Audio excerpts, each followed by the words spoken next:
This episode of Around the Layout is brought to you by our friends at Home Shops and MacRail Products. Be sure to visit them at the Railroad Hobby Show, January 27th and 28th in West Springfield, Massachusetts. Head to the Young Building and check out the latest offerings of limited edition freelance model railroad cars from Home Shops and browse distinctive details that enhance your modeling from MacRail. For more on MacRail and Home Shops, head to their websites, macrailproducts.com and homeshops.net.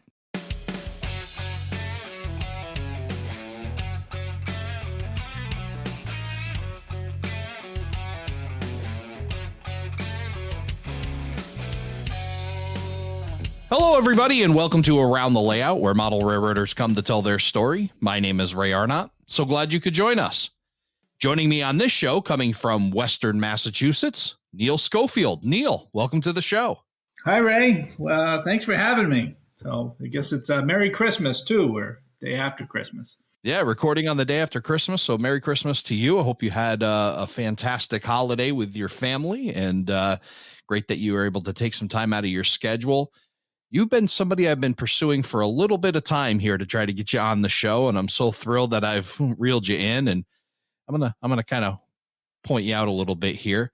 I ran into you at Amherst. I think it was a couple years ago. I think it may have been the snow year that I had run into you. Yeah, and I had asked you to come on the show, and you were a little leery about coming on, and you had your reasons. But then you proceeded to talk to me for about 55 minutes or so, which I said, if I just had a recorder, then we would be all done with this and I'd have you on the podcast. But I'm certainly glad that you've agreed to come on and tell your story here, because I am more than sure you have a great one. I've been following you on YouTube, your NRS 8400 channel, beautiful layout. And I will someday get north of Connecticut here and go up and see your layout. But for now, I'm going to learn a bit about it. And along with everybody else that's listening and those that haven't seen it on YouTube, we'll be sharing those links. But an absolutely outstanding layout you have with your CP Rail, Newport and Lyndonville subdivisions. So looking forward to talking a bit about that. But as we always seem to do in the podcast, I want to get right to it and ask you, Neil, how did you get started in the model railroading hobby? Well, thanks, Ray. I appreciate the kind words as well. I think I was very fortunate growing up. My father was actually very much into the hobby.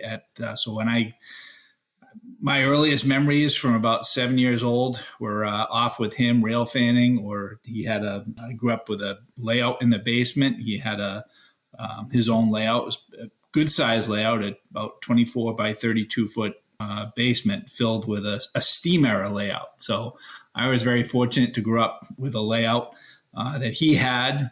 And he also had a round robin group of guys, good friends of his, that we used to, every Friday night, we would go to a different layout. And so from, like I said, from the time I was about 7 years old until I was probably 14, and I had a few other interests. Friday nights I would spend with Dad and a lot of good friends. Unfortunately, many of them have passed, but John Taylor, Bill Robertson, Charlie Clark, Edward Gay, to name a few, were all really good friends growing up, and an influence too on me from a young age, because they knew me from the little brat that played with Dad's trains in the basement right up through college and stuff. So. Were you able, when he was running with this group and doing operations, how much were you involved in that? I got involved at a young age. I mean, my father, God bless his heart, was very patient, and he encouraged me in the hobby. And I had another friend of ours, John Taylor. He had a son who was probably, I think Johnny's 8 years older than I was, but Johnny was very much into custom painting locomotives, and this is probably in the late 70s, early 80s. So he was a very big influence on me early on in terms of getting into custom painting and detailing locomotives. At the time, it was Boston, Maine.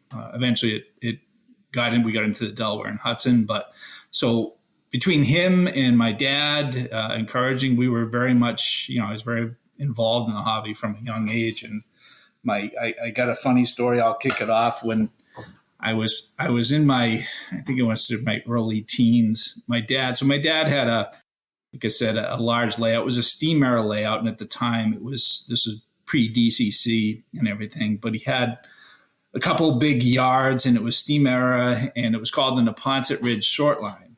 And he had a bunch of steam engines, and he had some diesels and stuff. And one of my favorite things to do as a kid was to basically take over his layout. So by the time I was about 12 years old, I had started custom painting, I think, Ather and Blue Box B&M Jeep 9s and Central Vermont GP9s. So I had a couple of friends of mine who used to come over, and I would take all the steam engines and 40-foot boxcars off and put on the diesels and the CV. And he had two major yards. One I'd set up as like White River Junction. The other I set up as Brattleboro. And we would operate the layout. My dad would come home, and he had a lot of patience to accept it. He never complained when I was taking over his layout. He just, like I said, he really encouraged it from a young age. So I was very fortunate for that. That little brat brought the transition era right to his steam layout with all those details.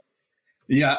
So he was really encouraging about it and stuff. So, and we, all the guys I mentioned before in the round robin group were also very talented individuals as well. So I got to learn at a young age. A good friend of ours, Ed Gay, was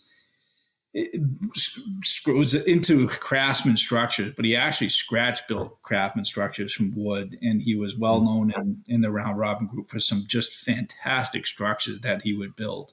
And so I got to learn that. A good friend of ours, Bill Robertson, who was into operations. Bill loved operations. And so I got to see a lot of operating sessions. So by the time I was probably my early teens, let's say 13, 14, that was when I started to enjoy operations too, a little bit more. Of course, that was at the time, it was still DC. This was probably 10, 12 years before DCC really took off, and never mind sound and everything else. But it was just a great experience. I mean, I was very fortunate, like I said, to grow up with, again, a very patient father, that's for sure. Well, it definitely gives you a head start on things when your dad is into model railroading and already has a layout. And sounds like he had quite the support system and a great group of friends that was able to pull information and share that, which is phenomenal. Yeah. Let's put a little geography on this. Where did you grow up? So I grew up in Mansfield, Mass. So that's southeastern Massachusetts, down by not far from Foxborough Gillette Stadium. Right. And, so we actually grew up, probably a stone's throw from the Northeast Corridor. I mean, I could hear trains from my bedroom window, and I can remember it. Even before. This is probably when I was 5 or 6 years old. On Saturdays or Sundays, if my father was out doing yard work or something, he'd have the bike in the driveway. And if we heard, sometimes you'd hear a freight, he would jump on the bike and throw me in the little seat behind the bike and actually paddle up the top of the hill. We lived on School Street in Mansfield, and we could see the trains going by. I mean, most of my early recollections were some Penn Central, and then later Conrail and Amtrak and the MBTA, of course, were the primary operations. But yeah, those are my fond memories of growing up in Mansfield when I was a kid. Yeah, you definitely grew up in a great railroading area, being Mansfield, Mass, and that line between Boston and New York there. You mentioned the Northeast Corridor and a lot of traffic, a lot of different things to see. You mentioned rail fanning with your dad, which I just think is a really cool thought too. Not only you're doing the model railroading part, but seeing the prototype with him as well. Where beyond just the Northeast Corridor, were there any other rail fanning adventures you would do with Dad? We would, yeah. Every Memorial Day, we used to do a trip with the same round robin group of guys, and we would go to various places throughout the Northeast. And I think one of the areas that we hit quite a few times was down the Cumberland, Maryland area. And there was people are familiar with that. Remember the Holiday Inn? So I can remember going down there. I was probably, 10 or 11 years old. And we used to stay in the Holiday Room, and I think it was the 7th floor trackside.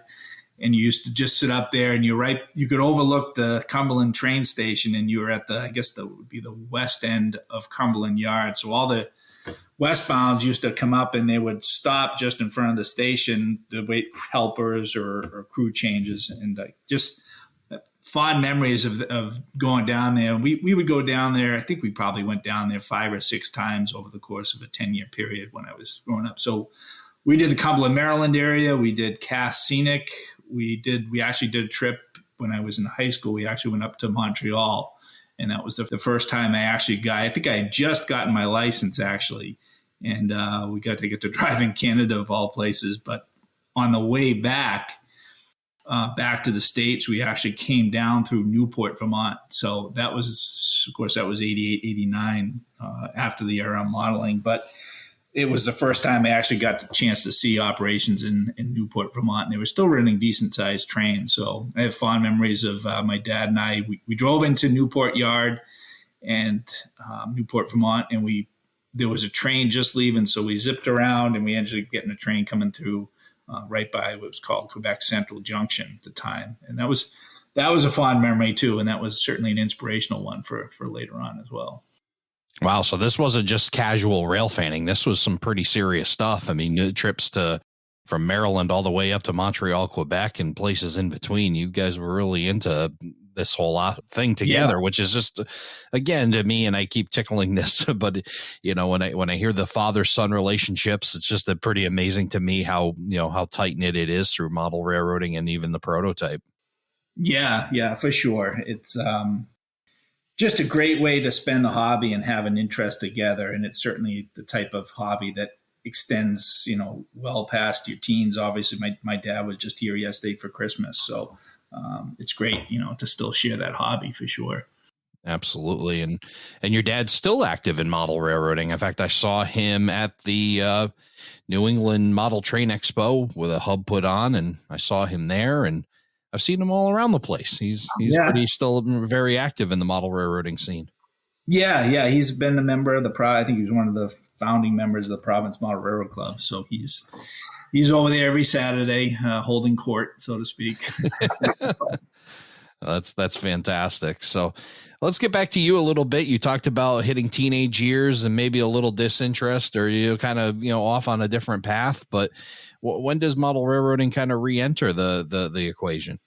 I didn't really lose interest to too much. I guess maybe I just spent more time being a little bit more social with friends and stuff like that through my teen years. But sure. I kept interest all the way through, even in college. I probably did more rail fanning in college than obviously modeling for obvious reasons.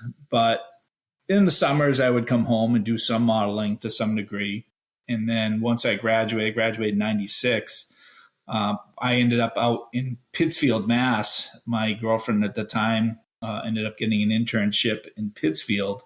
So I ended up moving into an apartment with her in Great Barrington. So that was a lot of fun too, just because Western Mass, I was able to get quite a bit of rail fanning at the time out in Pittsfield on the B&A at the time. So we did a lot of that through college. And that was actually where I had my first layout, was just in a little apartment in Great Barrington.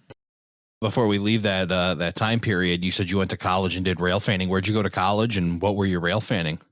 I went to UMass Amherst. So at the time, I was if I missed a class or two, I might sneak up. I hope my dad's not listening, but yeah, you may be past the point of what was it, the statute of limitations may have worn out on that one, so you might be okay, Neil.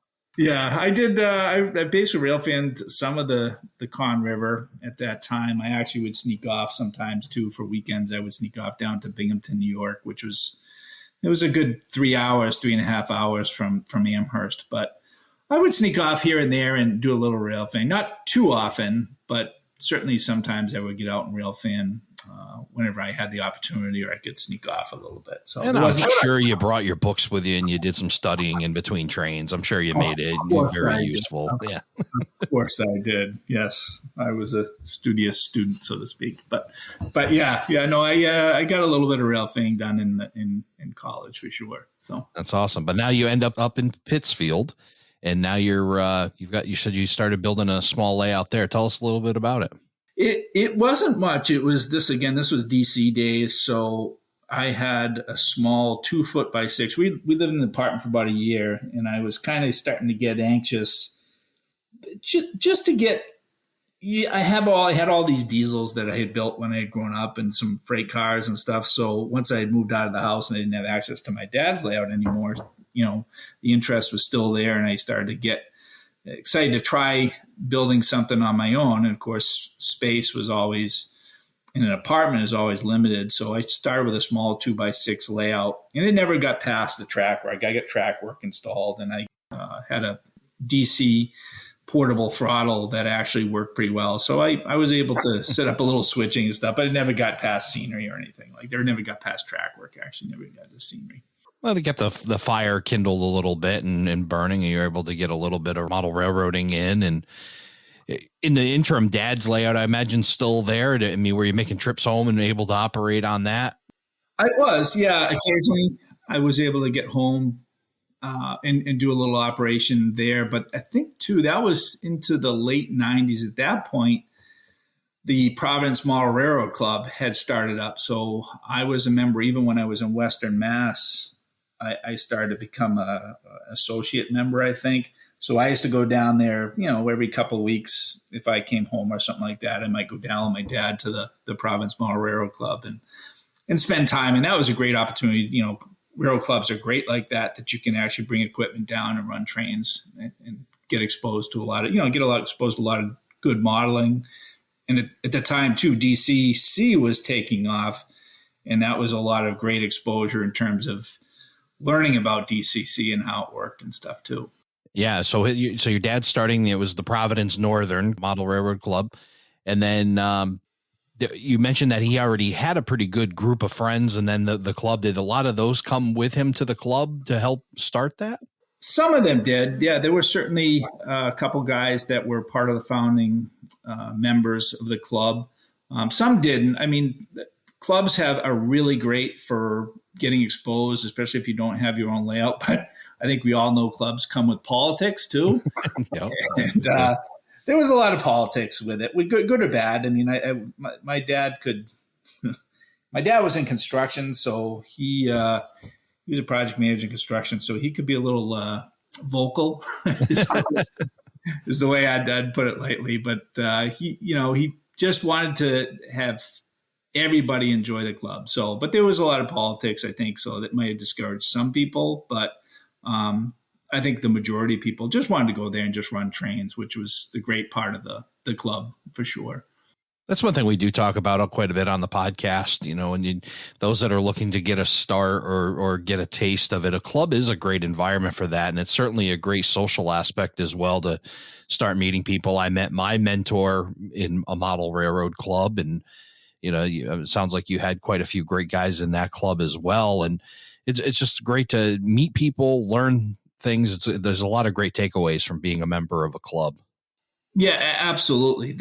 Especially, like I said, at the time, DCC was just kicking off. So everything from decoder installations to learning about installing a tortoise switch machine, or how does a DCC system get installed? What's a booster? All those things I learned through a bunch of guys at the club, not just my dad, but a bunch of other guys. So that fueled a lot of energy too towards, okay, I'm starting to gain all this knowledge.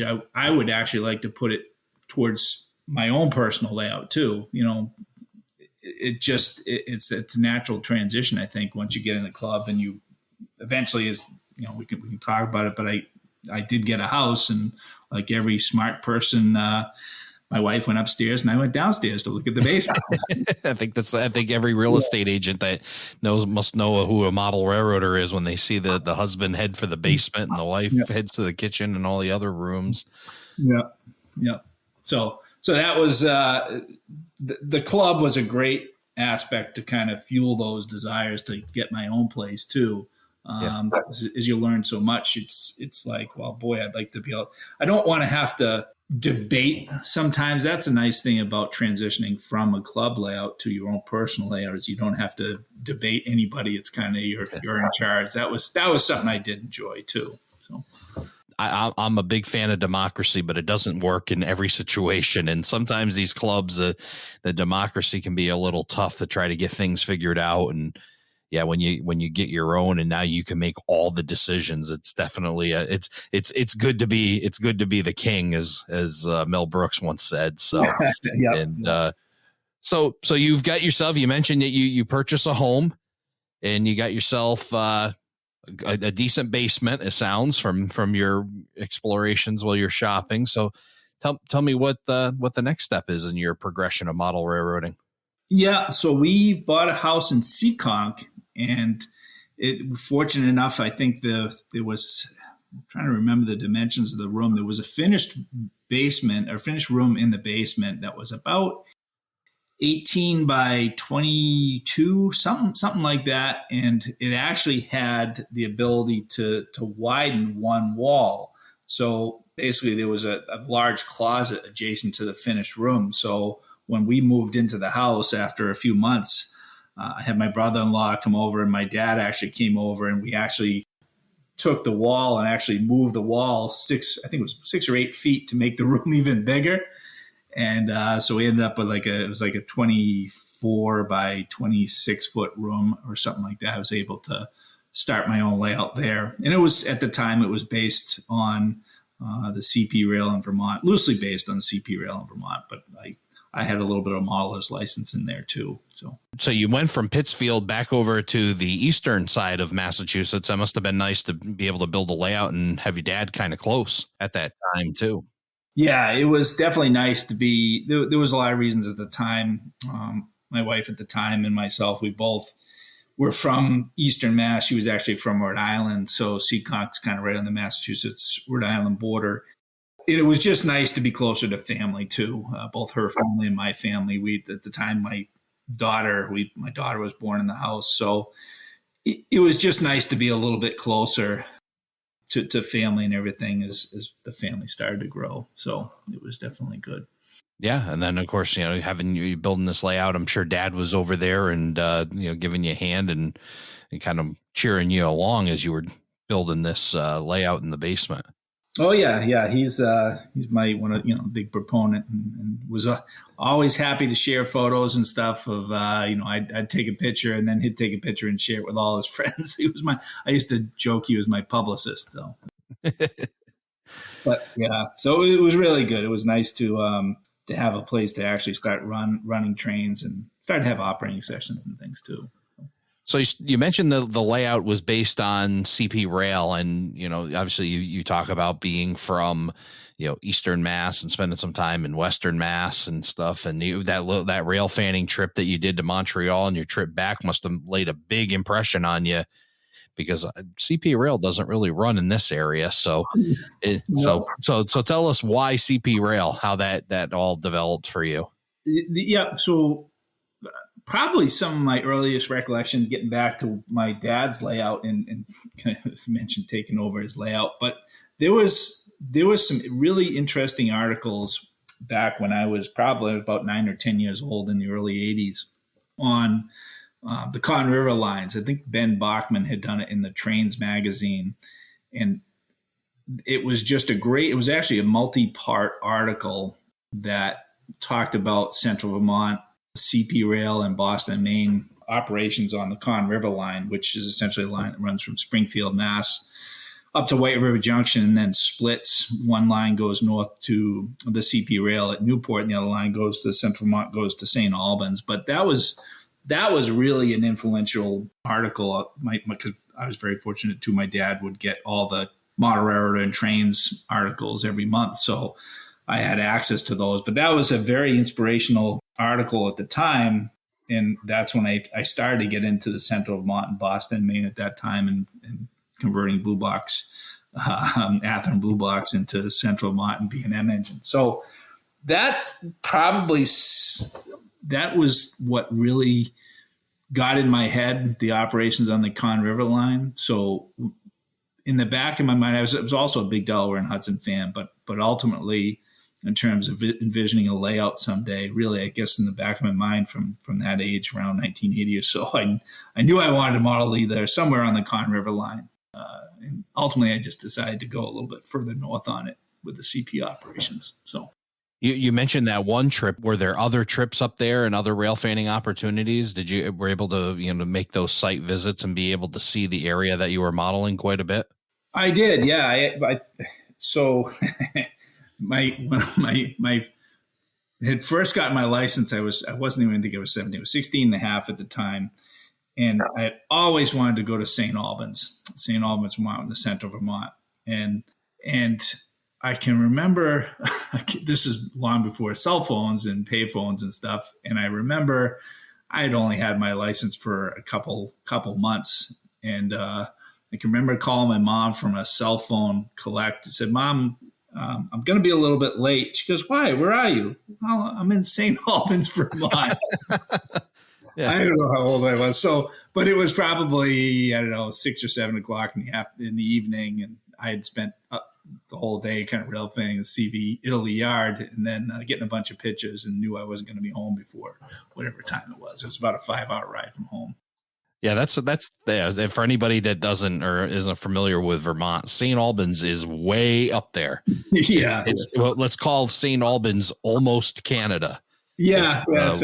Yep. Well, just up, I would say, what is it? Maybe 45 minutes to the Canadian border from St. Albans. I would say, if that, it might even be closer than that. So yeah, that was, they were patient with me. They understood, but that was the inspiration. When you get your license, you get that sense of freedom. And that was, to me, was finally to get to actually see some of these places that I had read about in that Trains article and only seeing photos and magazines and stuff. It was finally nice to actually see those. Of course, the operations this was, I want to say 88, somewhere in that time frame. And things had changed quite a bit in the hobby. Railroading changed in New England quite drastically in the 1980s, and for various reasons, but it was still just a great opportunity to kind of see some of these places that I'd only seen in photos previously.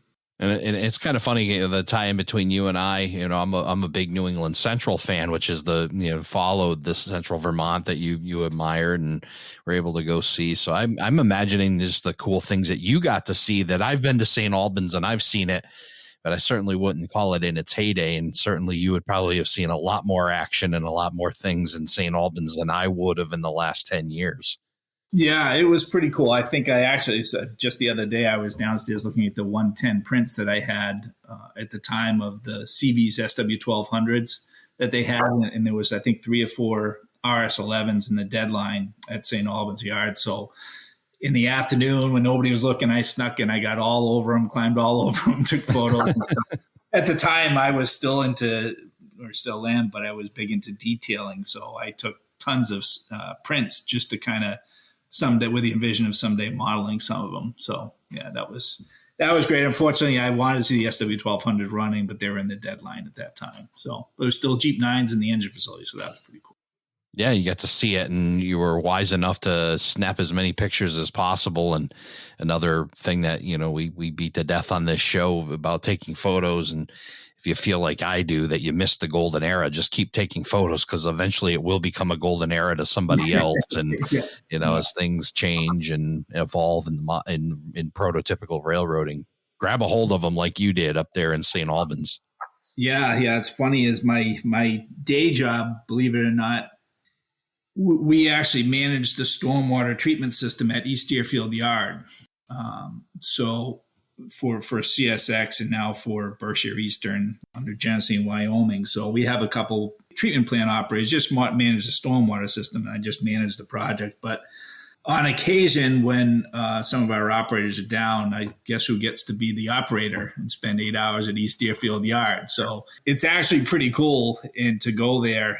Even now with the transition going on between CSX to Berkshire Eastern, I mean, we actually have to manage a couple of the stormwater systems right at the engine terminal. So I actually get to walk right up to the engine terminal and walk around. But it's just amazing having, I think the first time I went to East Deerfield, where I was probably 9 years old, and it was all B&M at the time.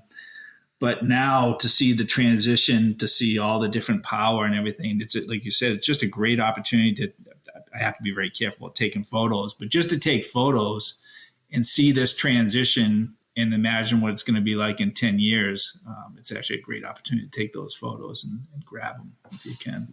Yeah, that's a yard that's, evolving as much as the railroad is, and, different buildings, but it's also fun to go to East Deerfield, Mass. That's another great yard if anybody's looking to rail fan and be around, because there's a lot of cool ghost railroad opportunities. You can still see where a lot of structures were, and it's a neat place to be for sure. Yeah, there's a lot of history there, and just the Railfan Bridge. I mean, when people talked about Railfan Bridge in the 80s and even the 90s, it was just, you automatically knew it was East Deerfield. So yeah, there was just a lot of history there. Yeah, so you got to get up to St. Albans, a nice long trip up there, and got to capture a lot of stuff that you're able to use in the future.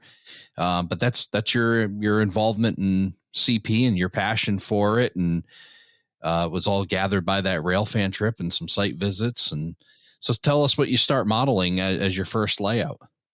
So the first layout that I had, the house in Seekonk, was based on CP and CP operations. I actually modeled a Newport yard, but at the time I was probably not as disciplined as I should have been. I mentioned I grew up in Mansfield, and there was a junction in Mansfield that was actually originally the old Colony, Maine, that broke off from the New Haven, Maine. And there was just a really nice, small, compact yard there that had a freight station and a feed and grain dealer. And I was always inspired by that. So what did I do? My first layout based on CP operations, I had one whole segment that was dedicated to the Mansfield freight yard. And I just assumed it was a CP that went through it. So I wasn't disciplined. It was a little bit fictional, maybe too fictional for my liking at the time. And but the layout got up and operational. I had probably a third of it scenic, and that Mansfield section was scenic, and the Newport yard was partially scenic. And but I wasn't as disciplined as I should be, so that ultimately led to the demise of that layout. So. But that was actually the second layout, but that was the first one. I really consider that my first layout in terms of I got scenery, a lot of structures and stuff like that too. But a good opportunity to hone skills and do the scenery and start to learn what you like. And obviously things that, you brought in that you eventually didn't like, with kind of some freelanced ideas and stuff. When does, you said that met its demise, when does the new version start to take place? That was layout number one. And then after I took down that layout, I ended up in an apartment out in Holyoke, Mass, of all places. My company had an opportunity in the office. I was working in the Mansfield Foxborough office at the time. And they had another office in Holyoke. So I actually took the opportunity to move out to Holyoke and started layout number two, which was actually based on the Boston and Maine strictly. And that was loosely based on Nashville, New Hampshire. So, and that layout lasted about a year, and then I decided I wanted to be back in Eastern Massachusetts. And funny, I used to send out layout updates as I was building the layout in Holyoke, and it wasn't a large layout. It was probably 20 by 18, just around the layout. I had a bunch of industries that were left over from the first layout, so I was able to incorporate those and get the layout up and going pretty quickly. But I used to send updates every couple of weeks of the progress. And then, remember, I think it was April 2012 or 2013, I sent out an update, and all that was there was a whole room. There was nothing left. The whole layout was torn down. It was gone. And a friend of mine, Randy, the Framboys, made the comment, well, that's the best update I've seen yet. So, so that was the end of that layout. And then I ended up getting a house where we are now in Charlton. And the current layout started in late 2014, early 2015. I started construction on that. And you brought back the CP after a little bit of a detour onto the Boston and Maine. It's back to CP again. It's back to CP. I think I always envisioned I would have a place. I had built one of the CP's unique RS2s that were assigned to the New England lines, and I had built that one for the first layout. And I knew that, I'd spent all that time and effort. I had to have another home for it. So that's what I started on the current layout. So as you start you get this new home out in Charlton that you've moved into, and you've got a space for it. Talk a little bit about the planning for it. I mean, was this something on paper? Was this something in your head? A combination of both? How did you start to put the plans together to put this layout up? It was very similar to we were looking at the houses at the time, and we had to have a decent sized house. We had 3 kids, dog, and so we had to have a decent sized house. But like, similar to the first house that I bought, I went right to the basement when we got there and looked around, and there was some. So the house has a well, and it has a water softener, and it has a furnace and a hot water and a bunch of things. So when I looked at the basement and then looked around, I realized I had a little bit of work ahead of me. So we moved in 2013. I didn't actually start the layout until 2015, but I had some envisions of how it was going to go. So at the time I had access to AutoCAD. So I was able to draw up the basement to scale and start to design track plan. And I probably spent the first year, I didn't do anything in the basement from the time I moved in. Like anything, there's a whole series of things that you have to make a home before you move into a house, but you have to make it a home. So it was a lot of stuff my wife had to do. She has a home office, so I had to help her build that out.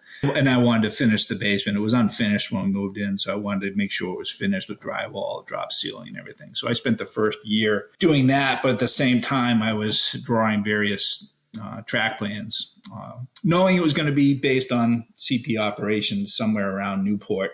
But like anything, there's trial and error trying to figure out what you can shoehorn into a basement to try and take as much advantage as you can of the space. So that's what I did initially. I drew it to scale, and I had passed it out to a bunch of friends to get their input in terms of what I thought would ultimately work. And I wanted to have it, I wanted to have operations, and a couple of the goals I had, I also wanted to have it around a walk around style layout with staging and stuff. So I really wasn't a fan of duck unders or things like that. So that was all in the back of my mind when I was building the layout, just make it easier. I'd been to a lot of layouts, and there's nothing wrong with duck unders and things like that to make it work. But just for me, I always like the idea of just being able to walk with your train and not be interfered, and only see the train go through the scene once. That was something that was instilled in me from just years and years of reading various writers, Tony Custer, Alan McClellan, all the well-known names, David Barrow, all those guys were just very inspirational in terms of having the train run through the scene more or less once, and incorporate staging and things like that. So that was always in the back of my mind as I was building the layout. So. Yeah, so inspired by some really great layouts, and now you've got this plan. And I can imagine that year, I know you stayed busy, obviously, finishing the basement and all the tasks that you had to do, like you said, to make your house a home. But it must have been a little challenging not to have something that you could have immediately. There must have been a real test of patience for you. It was. I used the time wisely, I guess.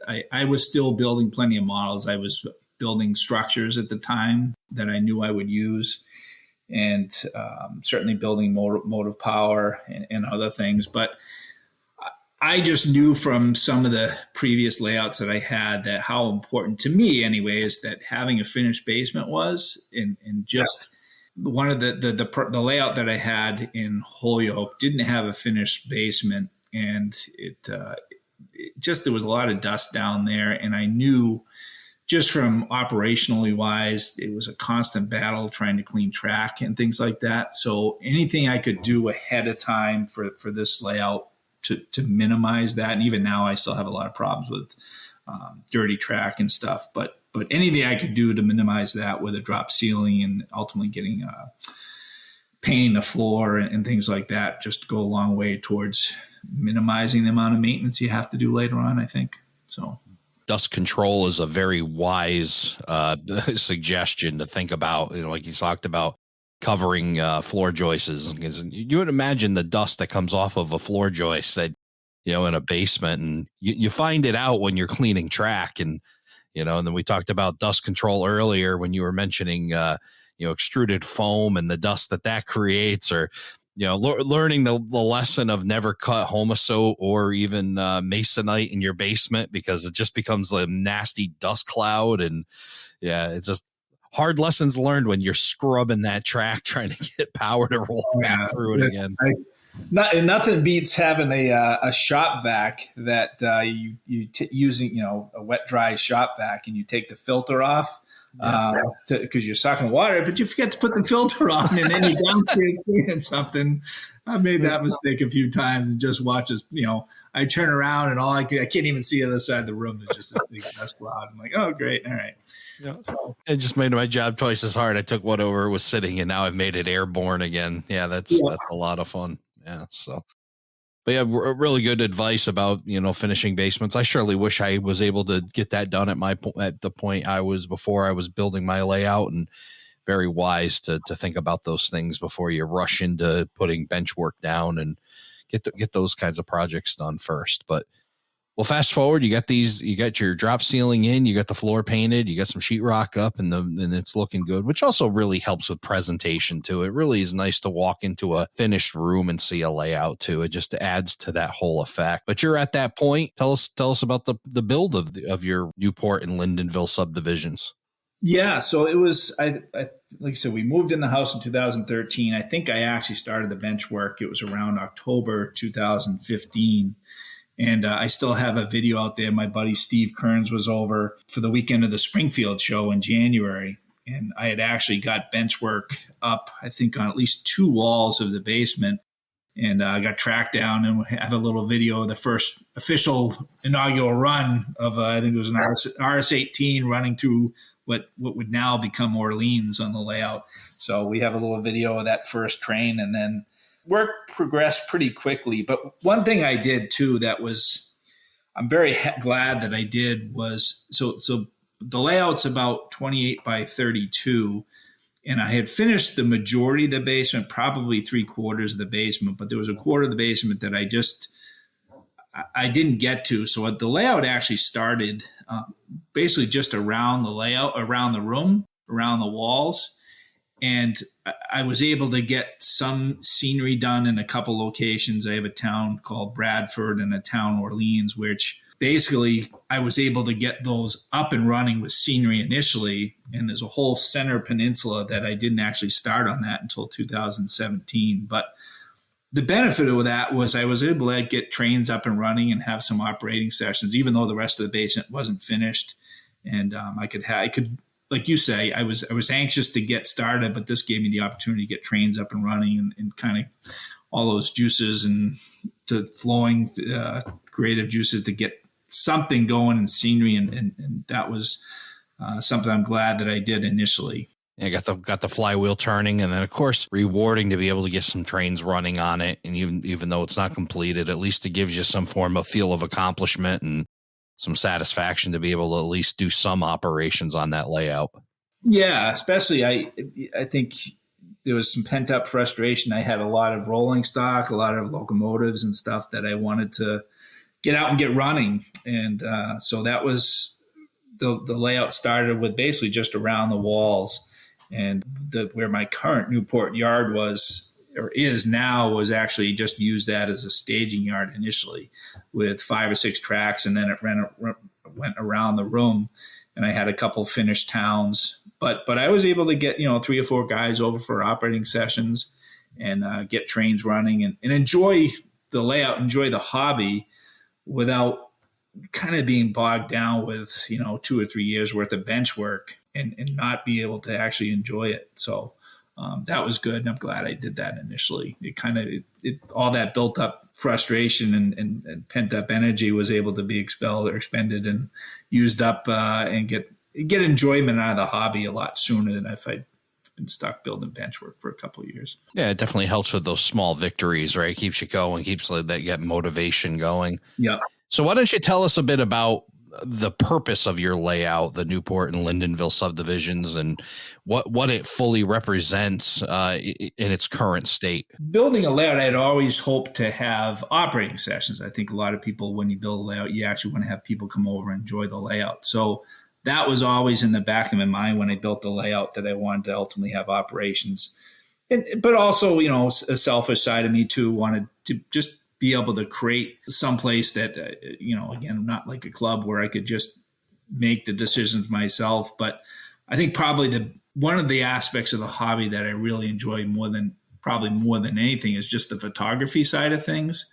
So building this layout, I wanted to have the ability to do a lot of photographs. So to that end, I've created a lot of areas where it's just more or less rural running, and I can create that sense if anybody's been to Vermont, whether it's a CP or the CV or the B&M, there's just a lot of beautiful areas of Vermont, the scenery in itself. So having the ability to kind of recreate that in the basement is something I just aspired to, creating a lot of those scenes with backdrop photos, with scenery and stuff like that. So trying to recreate that and be able to photograph it and get generally realistic photographs was always something that drove me, in addition to the operations. And that's why with the operations, I wanted to have more of a walk around style. So people, for operators, they could come over and just walk with a train and just run through a scene, and stop and take photos if they wanted. That was always something that was important to me too. As you're starting to put this all together and you talk about the photography of it, so you want to create these scenes, and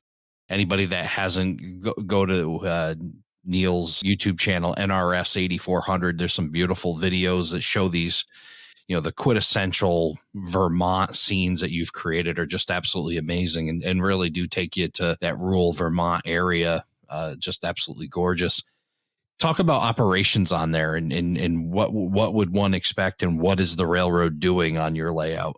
CP operations in Vermont is probably, it's certainly not going to compare to even, let's say, the CSX Boston line nowadays in terms of traffic. There's just not a ton of it. So that's primarily why I model 1980, because that was probably the heyday of the CP operations in Vermont. There's a lot of things that happened in the 80s.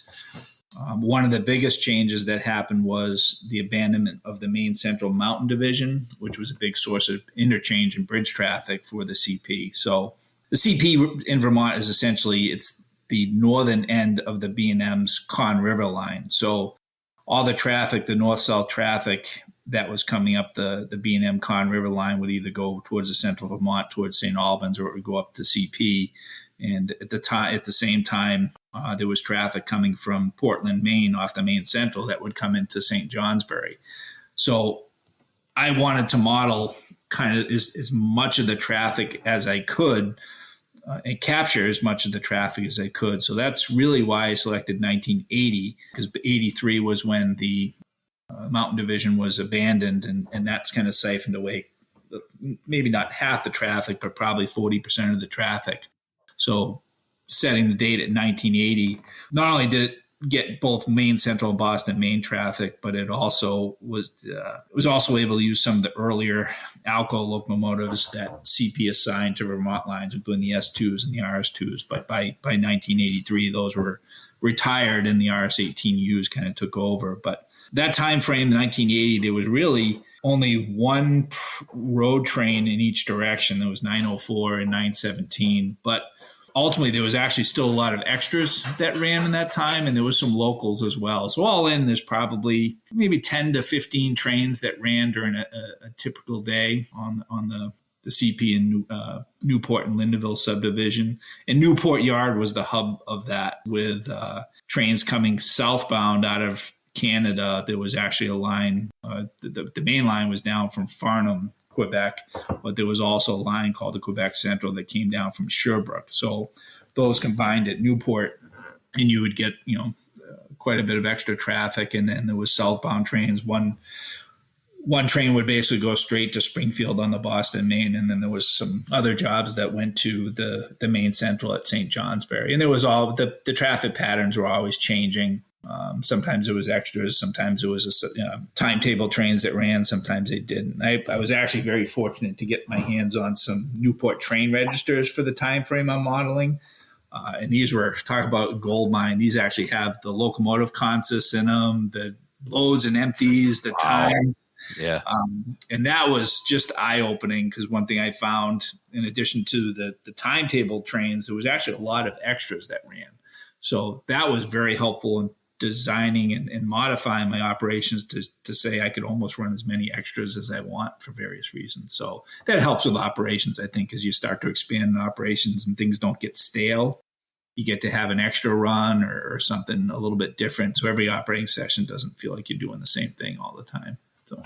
Yeah, I think that's a really cool and important element. Boy, you've done some extensive research and learned a lot about their operations, and you were able to apply it to the layout. When it comes to scenery and then, the geographical areas that you're covering on the layout, in compression, we seemingly, it doesn't seem like most layouts end up being able to cover it all. What were some of the things you were like the must-haves for to be able to cover this? I definitely Newport Yard. I think there's two towns in particular. Newport Yard, which was the operational hub of the Newport or the CP's Vermont lines, but there was also a very large feed mill at Richford, Vermont, Blue Seal Feed Mill. It was just a massive complex, and I'm actually in the process of building it right now.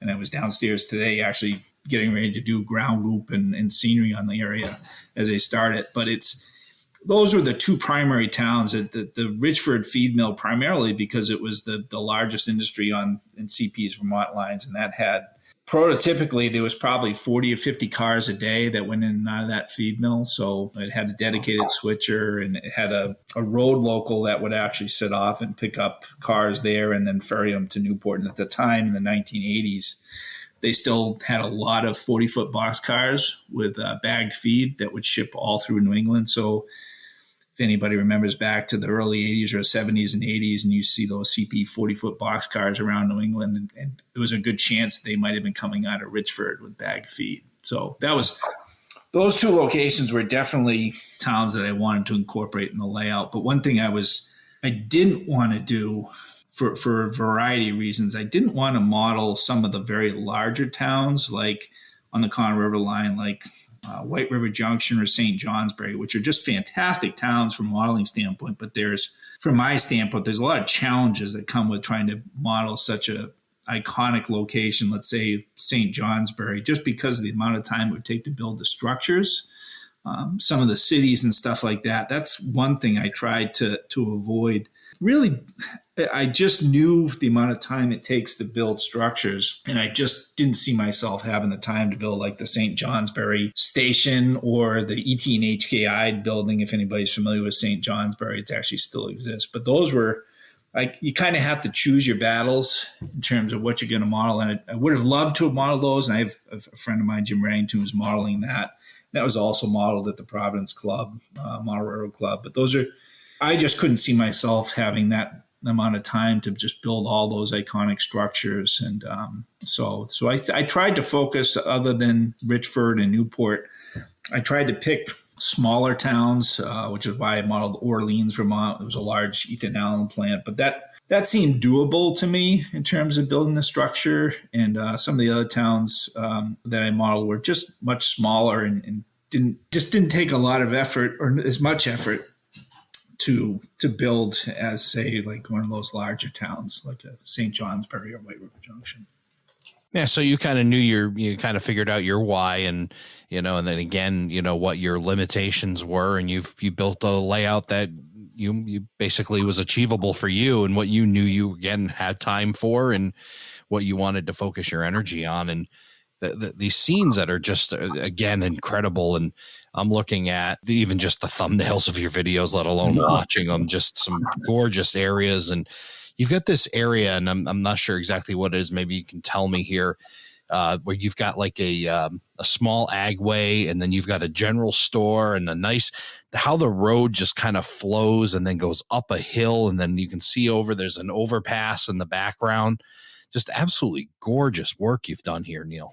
I appreciate that. And that's funny. So that's that's Bradford. And Bradford's actually one of the fictional layouts or towns on the layout.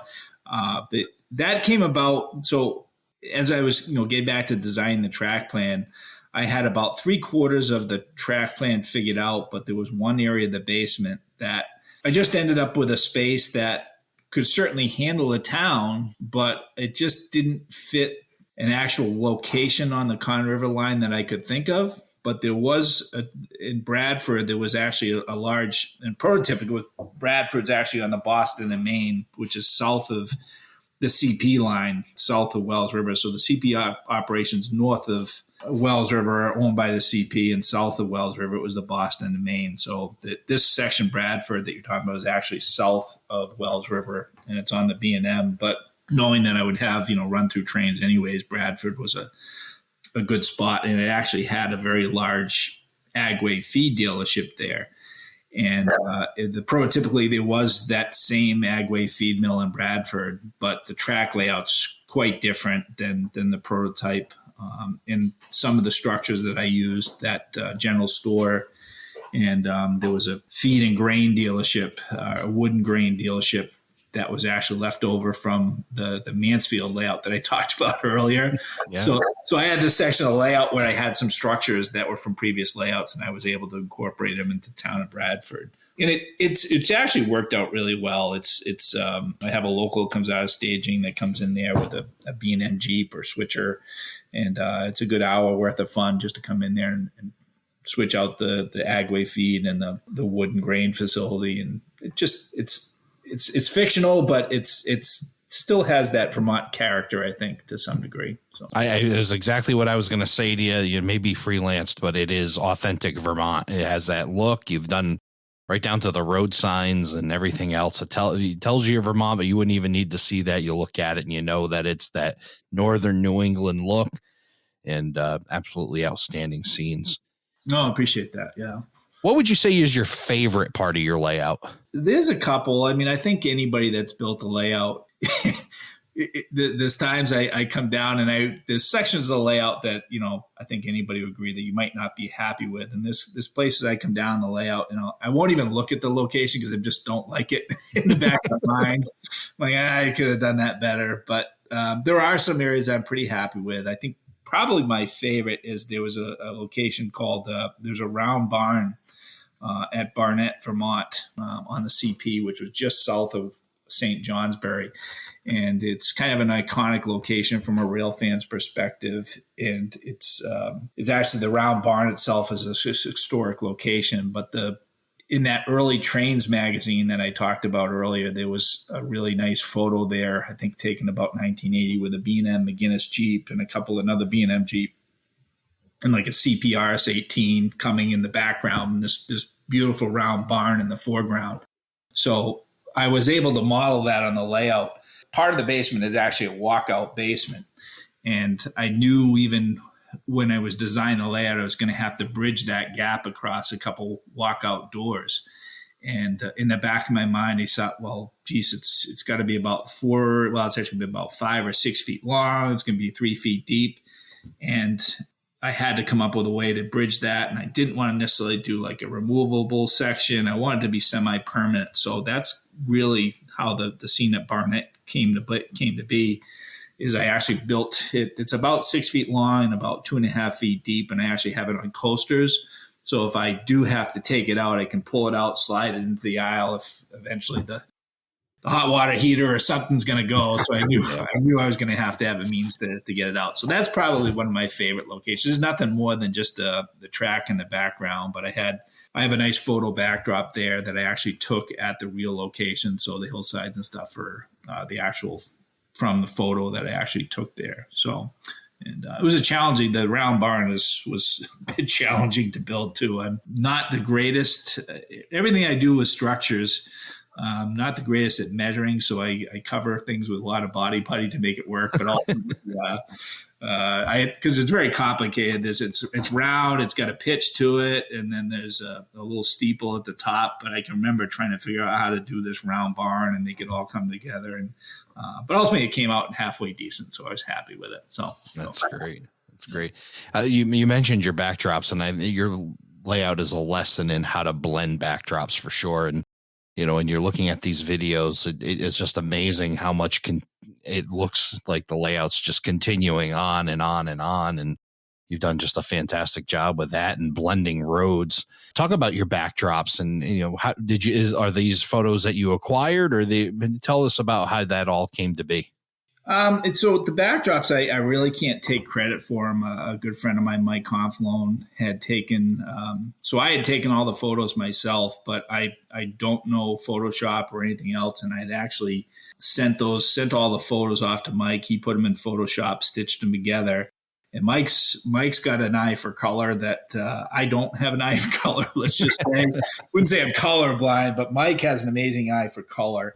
And he was, so I sent him the images, and I put a package in the mail with Woodland Scenics medium green ground foam, and then some of the Silflor static grass that I was using. I sent that up to him. He was able to literally take those materials in front of them on his screen and match the colors together. So that really helped provide that seamless backdrop effect that you get. So Mike did a bunch of the backdrop, probably did half the backdrops for me on that. So I really got to give him credit for that.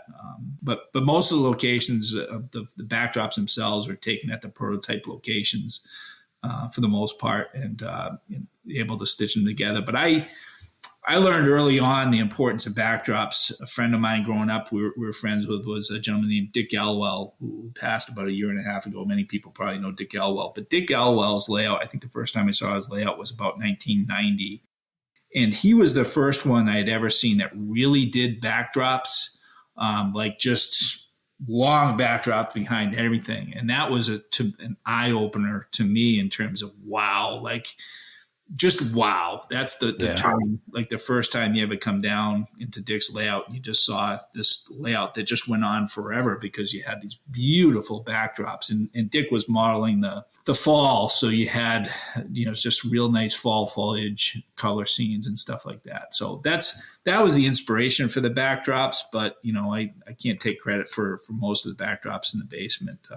Mike did a lot of those and sent them off to printers. But I found there's actually a print shop in Auburn, just a town over from me. He does.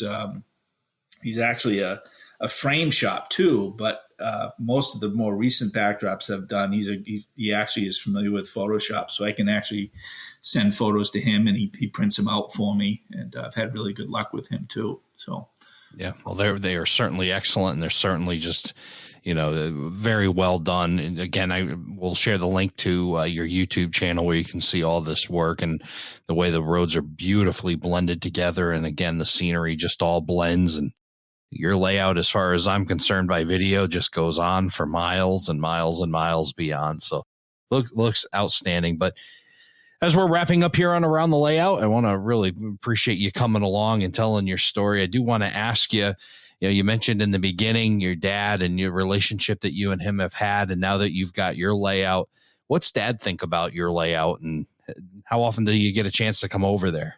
Oh, he's like I said, he was just over for Christmas, and my dad will listen to this eventually. I would say my dad's my biggest publicist in terms of very proud of his son, which if he only knew the dark side of things, he'd probably know better. The little brat that he knew growing up. But, that's definitely nice to be able to share that with him. And the great thing, too, is he's when he bought a house down in Warwick, Rhode Island about 10 years ago, and he's actually recreated this layout in his basement, the Neponset Ridge Short Line Part 2 in his basement too. So I'm still able to go over there and have some fun in his layout too. So it's really good. Has he ever come over to your layout and try to take over with steam like you did with his with the diesels? He probably would. He actually came over a couple months ago and brought a Shay with him, and he helped me. He wanted me to program it, but he was pretty excited to get brought it down, put it on Orleans, and we were running the Shay on the layout. So that was kind of neat. So. There you go. So you got a little bit back at you. Was able to run some steam on your diesel powered layout. But Neil, I am so thrilled that you came along here and came to tell your story here on Around the Layout. It's been a blast, but I got to get up there and see that layout. And I'm sure once we do that, we're going to be talking about the next time you come on the show, because we'll be talking about operations and a bunch of other things that you've got going on in your layout. But you definitely got to get you up for an operating session. I'm looking forward to that. But until then, again, Neil, thank you so much for being a part of the show. Thanks, Ray. Thanks for having me. Thank you for joining us for this episode of Around the Layout. Learn more about today's show on our Facebook page, facebook.com/Around the Layout. Show your support by becoming an operating crew member at patreon.com/Around the Layout podcast. Past episodes and more can be found on our website, aroundthelayout.com. and send us your feedback around the layout at gmail.com. Thanks for hanging out with us around the layout.